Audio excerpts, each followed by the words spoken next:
On va appeler Rami Fischler. Alors bonsoir Rami. Bonsoir. Alors vous êtes designer, fondateur de RF Studio à Paris, et puis vous dirigez depuis 2017 la création architecturale de Chanel pour Parfum Beauté et Horlogerie Joaillerie. Beau programme. Oui, ça va, c'est bien. Alors RF Studio, on voit passer des images derrière, mais je vais d'abord vous poser une première question qui tourne autour des écosystèmes. Votre approche du design, en fait, elle est assez singulière, elle est basée justement sur ces écosystèmes. Dites-nous en plus, et puis finalement, qu'est-ce que ça apporte aux marques qui nous écoutent et puis aux entreprises ? Les écosystèmes, en fait, c'est un terme que tout le monde connaît, mais derrière les images qui défilent, qui sont des belles images de projets terminés dans lesquels les gens sont très contents de vivre ou de consommer ou de se divertir. Il y a un mécanisme de pensée, un processus de réflexion qui est souvent très collaboratif et de plus en plus complexe depuis que, le monde se complexifie par le digital, par l'obligation de toujours donner plus d'expérience client, de plus donner envie aux gens de sortir de chez eux et finalement de vivre des moments qu'ils ne peuvent pas vivre juste à travers leurs interfaces numériques. Les écosystèmes, en fait, c'est ce qu'on voit apparaître aussi sur les images.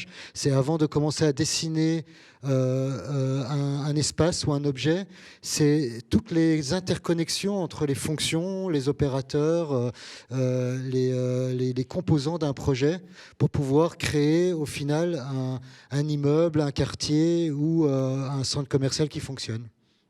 Alors finalement, le design, c'est une sorte de révélateur pour se poser les bonnes questions. Et puis ça participe finalement à la transformation des entreprises pour se poser les bonnes questions autour de l'engagement, de la responsabilité. Qu'est-ce que vous avez à nous dire par rapport à ça ?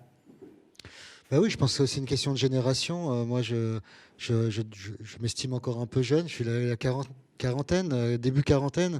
Donc je fais partie de cette génération de designers qui avons vu, passer l'époque de l'objet et de l'industrialisation en masse et qui souhaitons participer aux côtés des entreprises et des acteurs du quotidien, ces nouvelles valeurs qui font tant vibrer à juste titre les nouvelles générations parce qu'on en est obligé, on doit penser de façon plus économe la façon de fabriquer les choses, on doit penser aux énergies renouvelables et tout ça. On peut nous l'impulser en tant que designer dans le monde de l'entreprise en les accompagnant, en cherchant des bonnes idées et en les mettant en forme. En quelques mots, est-ce que vous pouvez me dire quelle est votre vision par rapport à tout ça ? Parce qu'il y a bien quelque part une volonté qui est la vôtre de pouvoir accompagner les entreprises. Donc, qu'est-ce que vous souhaitez finalement pour tout ça ? Ce qu'on souhaite, c'est déjà arriver le plus tôt possible dans les projets. Je dirais que les designers sont souvent des anciens décorateurs qui étaient perçus comme des gens qui venaient très tard dans le projet pour choisir le style ou la singularité d'une marque ou d'un espace.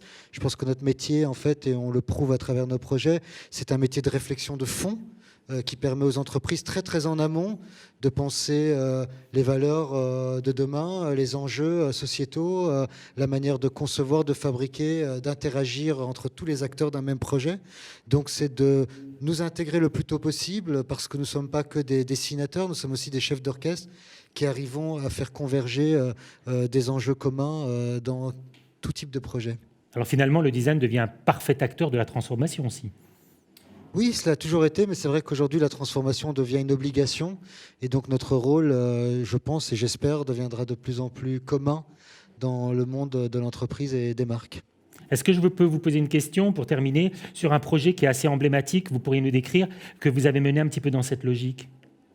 Puisque je vois ici le frigo nu, je trouve qu'il est intéressant parce qu'il pourrait paraître anecdotique. C'est un frigo, mais en réalité, c'est un objet qui permet de manger en zéro déchet et en bio dans le monde de l'entreprise.